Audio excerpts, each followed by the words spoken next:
Olá, pessoal, boa noite. Sejam bem-vindos ao meu primeiro workshop da compulsão alimentar. Vamos ter aí uma semana falando sobre a compulsão alimentar. Então, serão 4 aulas com conteúdo gratuito para vocês aprenderem, né, sobre a compulsão alimentar, que tanto vem subindo essa demanda.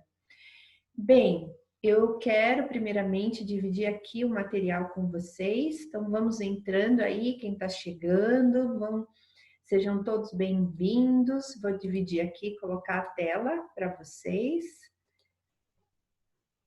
só organizando aqui. Eu, primeiramente, então, queria falar quem sou eu, principalmente para quem não me conhece, né? Para quem está me vendo aí a primeira vez ou que veio chegando nesses dias. Eu sou Elisângela Machado, sou psicóloga, sou formada desde 2007 e há 4 anos eu me especializei nas questões do transtorno alimentar, do emagrecimento, da obesidade e venho focando o meu trabalho, né? A questão dos transtornos alimentares é uma questão que eu gosto muito, né? Desde a faculdade eu queria trabalhar com os transtornos alimentares, né? Veio de uma demanda minha, muita dificuldade, principalmente na adolescência, com a imagem corporal, com o peso, com os pensamentos sobre dieta, sobre comida, sobre corpo, né? E quanto isso foi me levando para desenvolver um transtorno alimentar. E então eu fiz disso o meu legado, né? Eu estudo isso com muito prazer, né? E eu fiz disso o meu legado. Meu legado é ajudar pessoas a se relacionar de uma forma carinhosa, se relacionar de uma forma amorosa com o seu corpo, né? A mudar esses padrões de beleza. Né? Então, se relacionar, se acolher, se amar, né? Ter mais bondade consigo mesmo, ter mais compaixão. É isso que eu trago para o meu consultório, é isso que eu trago nos meus cursos, é isso que eu trago aí no meu conteúdo quando eu divido com vocês. E aí eu fui, né, criando ali a minha autoridade, né, a minha experiência através de palestras, através de cursos, com grupos de emagrecimento, com artigos publicados, e antes da gente começar, eu queria primeiramente agradecer vocês que estão aqui comigo, agradecer as pessoas que me acompanham, agradecer os meus afiliados, agradecer ao Ulisses, meu gerente de operações, agradecer ao Michel, que cuida de marketing, né, para a gente fazer aqui uma semana de workshop. São várias pessoas envolvidas e é a minha imensa gratidão a essa equipe que me ajudou e as pessoas que me apoiam e que me acompanham. Então vamos lá, né? Como a gente recebe o paciente ali no consultório, né? Quando ele entra, como que eu vou avaliar esse paciente? Então muitas vezes ele chega falando que ele tem compulsão alimentar e às vezes ele chega falando que ele quer emagrecer, né? Então a gente tem que diferenciar, saber diferenciar. Quando o paciente está tendo uma compulsão alimentar e quando o paciente tem apenas um comer em excesso, né? Então os pacientes geralmente perguntam isso para mim: ah, mas isso que eu tive foi uma compulsão alimentar? Né? Então eu sempre pergunto: como foi? Teve velocidade? Qual foi a quantidade? Isso é muito importante. Por quê? Em comer em excesso, isso acontece com todo mundo. E às vezes a gente está lidando com situações mais estressantes que nos deixam mais ansiosas e a gente come, né? Um pouco mais, um comer em excesso. Então eu como algo ali, 3 pedaços de bolos, 3 pedaços de pizza, e até saio da mesa me sentindo um pouco desconfortável. Quando é uma compulsão alimentar? A compulsão alimentar existe uma frequência, existe velocidade, né? E existe a sensação de falta de controle. Isso é muito importante, né? A pessoa não consegue parar. Eu sempre falo assim: comer em excesso, a pessoa comeu 3 pedaços de bolo. Compulsão alimentar, a pessoa comeu o bolo inteiro, Porque ela só vai conseguir parar a hora que o bolo acabar, a hora que o alimento acabar, ou a hora que ela estiver muito desconfortável. Então, existe na compulsão alimentar a velocidade no comer, a perca de controle. Muitas vezes eles relatam um apagão. Eu apaguei, quando eu voltei eu já tinha comido tudo. E sempre essa compulsão alimentar, ela nunca ocorre na frente das pessoas, ela ocorre geralmente escondido, né? Então a pessoa ali sente vergonha dessa necessidade, dessa impulsividade que ela quer tanto a comida e ela vai comer escondido. Então, muitos pacientes chegam dizendo que tem a compulsão e é apenas um comer transtornado, por isso é importante você perguntar para ele quanto que ele comeu. E outros pacientes chegam querendo emagrecer e já desenvolveram uma compulsão alimentar e não têm ideia de que isso é uma compulsão alimentar. Então, quando vamos avaliar o paciente, temos que ter o cuidado em olhar se esse paciente realmente tem uma compulsão alimentar, né? O que vai dizer se ele tem uma compulsão alimentar é a frequência dos episódios, né? Com qual frequência isso aconteceu, o comer escondido, a perca de controle, né? Ou com apagão ou sem apagão, come até a comida acabar, o desconforto físico, abdominal, né? Se sente, muitas vezes se sente mal, sentimento de culpa e rapidez ao comer. Então, geralmente há muita velocidade, não tem consciência no comer. E aí eu queria explicar um pouquinho para vocês dos estressores, né? Quando a gente fala em compulsão alimentar, em transtorno alimentar, sempre existe ali o fator externo, os estressores. E aí o que acontece? Então existe ali os estressores, né? Uma situação, né? Por exemplo, pode ser a pandemia, pode ser um estresse no trabalho, pode ser uma briga familiar. Existe uma situação estressora, né? A qual existe o cérebro vulnerável, geneticamente vulnerável, e o cérebro não vulnerável, né? Então existe uma situação que está ali me estressando, né? Me deixando muito ansiosa. Quando eu vou para um cérebro não vulnerável, o que acontece? A pessoa pode ser ansiosa, sim, e desenvolver um comer mais transtornado, né? Então a pessoa passa a comer mais para ela lidar com esse estresse, com o sentimento ali pesado que ela está lidando, com as angústias, né? Com tudo isso ela passa a ter um comer mais transtornado. Só que o cérebro dela não é vulnerável a ter transtorno alimentar. Então, o que vai acontecer? Ela vai se adaptar, né? Então, quando a gente fala em pandemia, principalmente, por isso que lá no começo da pandemia, muitas pessoas desenvolveram um comer transtornado e acabaram mesmo. Teve muita conversa, né, sobre esse comer transtornado, sobre engordar, mas acabaram se adaptando, né? Principalmente porque foi ali um longo período. Então, é um cérebro que não é vulnerável geneticamente a desenvolver um transtorno alimentar, então ele se adaptou. Agora, quando eu tenho, né, ambientes estressores num cérebro vulnerável a desenvolver um transtorno alimentar, uma compulsão alimentar, ele não vai se adaptar, né? E ele vai começar a ter esses episódios de compulsão alimentar. Então, ele não vai se adaptar. Então, as pessoas que já têm compulsão alimentar carregam sua vulnerabilidade, a genética, seus comportamentos, seu modelo cognitivo, seus traumas, né?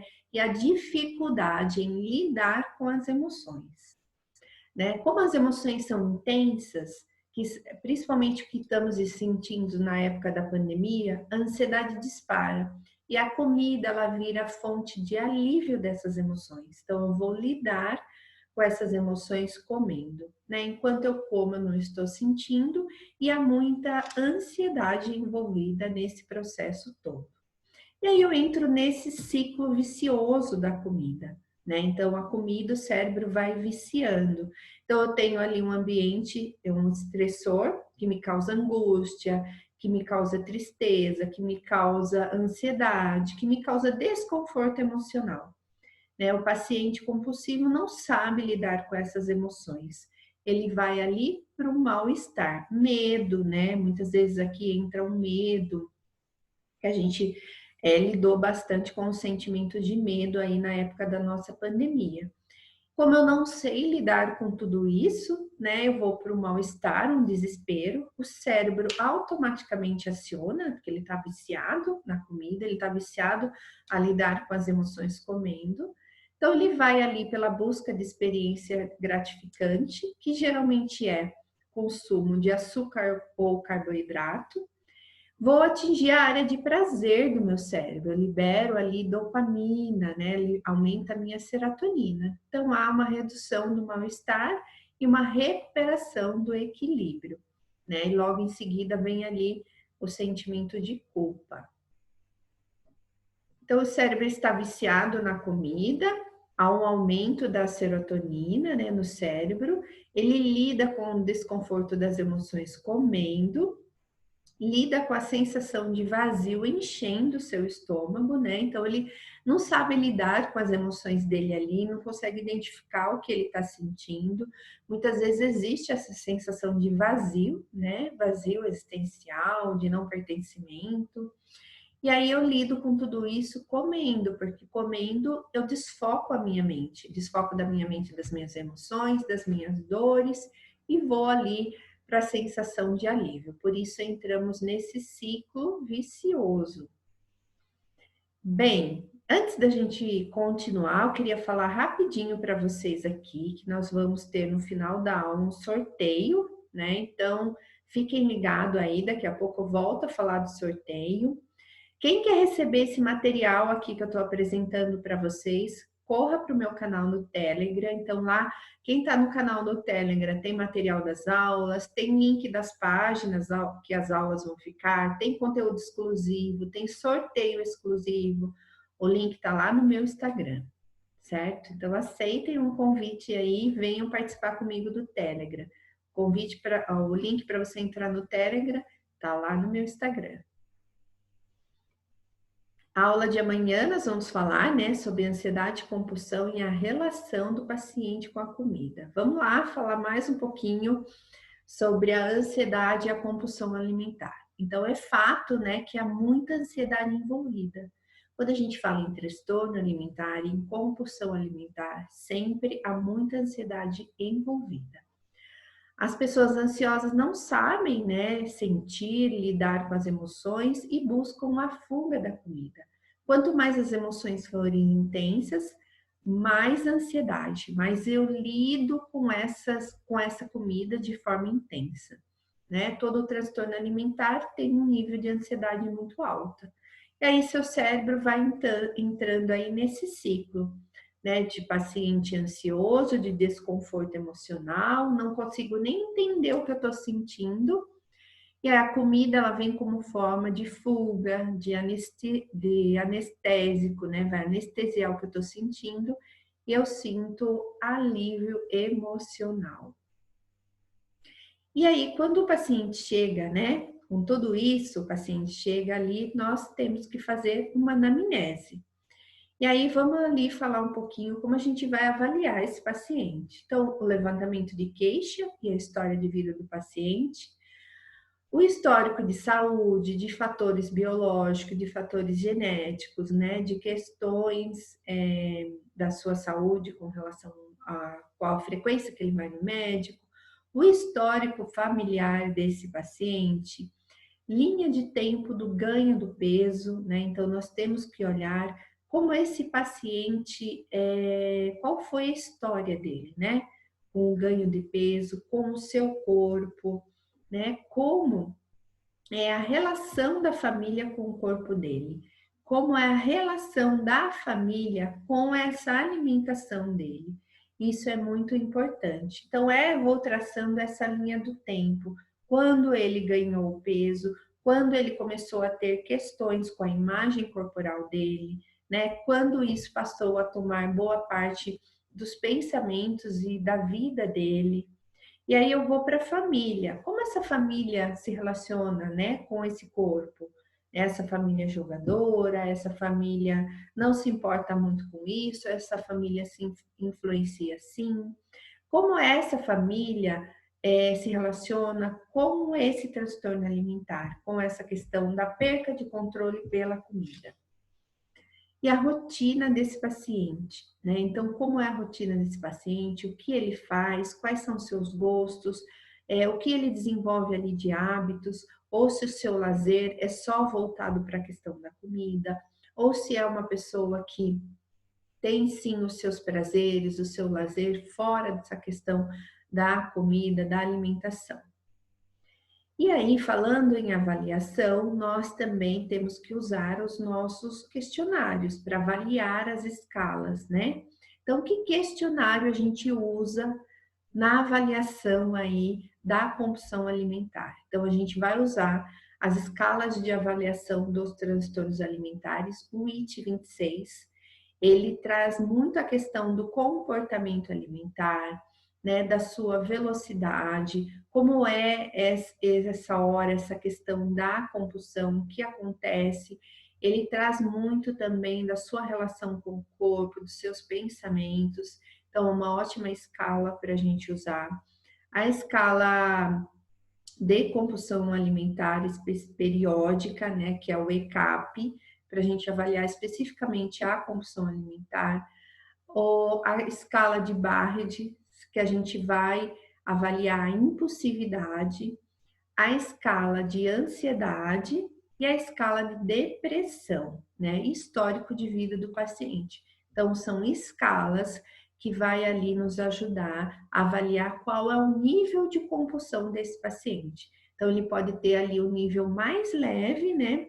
Onde ele come o que está ali na frente dele, ou ele pode ter um nível mais grave, onde ele vai, come o que está na frente dele, abre a geladeira, abre o armário e come o que está lá. Muitas vezes come até se sentir desconfortável, muitas vezes come tudo o que tem lá na geladeira ou no armário. Então, as escalas, elas servem ali como ferramenta para a gente ir avaliando esse paciente, o nível da compulsão alimentar. Todas essas escalas são importantes.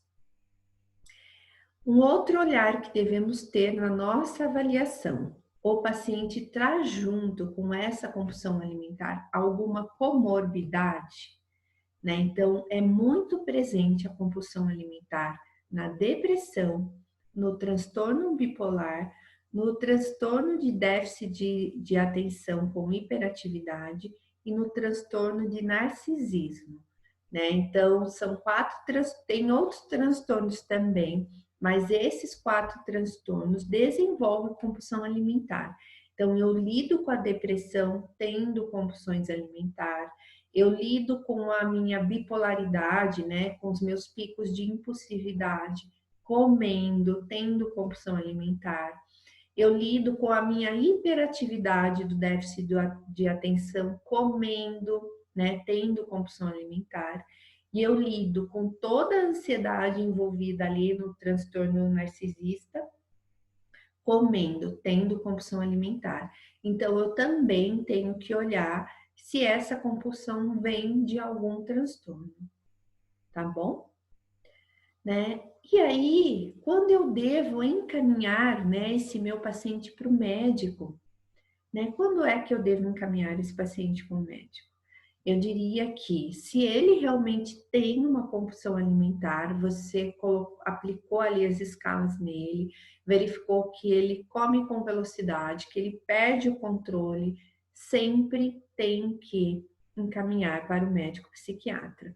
Quando a gente fala de transtorno alimentar, quando a gente fala de compulsão, o médico psiquiatra sempre é envolvido, porque precisa entrar com medicação para controlar essa perca de controle, essa impulsividade, os pensamentos obsessivos pela comida, né? Então, o cérebro ali já teve alteração química no cérebro, onde ele está acostumado a lidar com as emoções comendo. Então, ele precisa de medicação para regular, né? E ele conseguir trabalhar, caminhar aí para um tratamento, para uma perca de peso. Com tudo isso em mãos, a gente traça ali o fluxograma do caso, né, o plano de tratamento. Então, eu tenho que analisar, né, os sintomas, o diagnóstico, a influência desse meu desenvolvimento, né, as questões situacionais e interpessoais, fatores biológicos, médicos e genéticos, né? Quais são os pontos fortes do paciente? Quais são os pensamentos automáticos? As emoções e comportamentos típicos, esquemas e crenças. Com tudo isso, nós formulamos ali uma hipótese de trabalho e um plano de tratamento. Como é que eu vou seguir com esse meu paciente? Isso é bem importante ali para a gente traçar, né, como vamos tratar esse paciente, essa compulsão alimentar. E aí eu queria então, né, falar para vocês do sorteio que nós vamos fazer na sequência aqui dessa aula.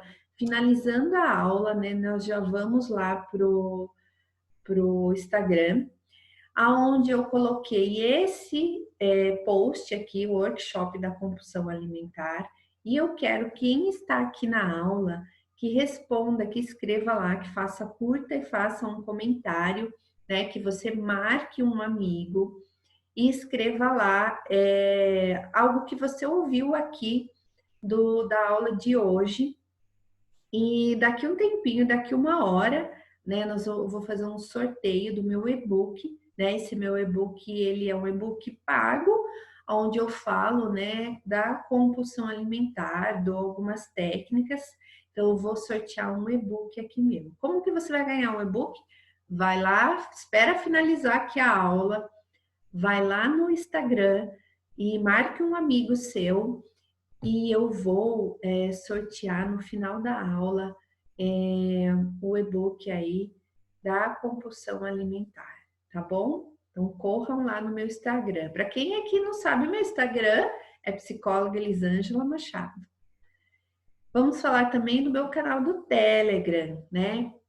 Lá o que eu vou fazer? Disponibilizar todo esse material lá, link das aulas, conteúdo exclusivo e sorteio exclusivo. Eu tenho um sorteio bem exclusivo para quem está lá no canal do Telegram.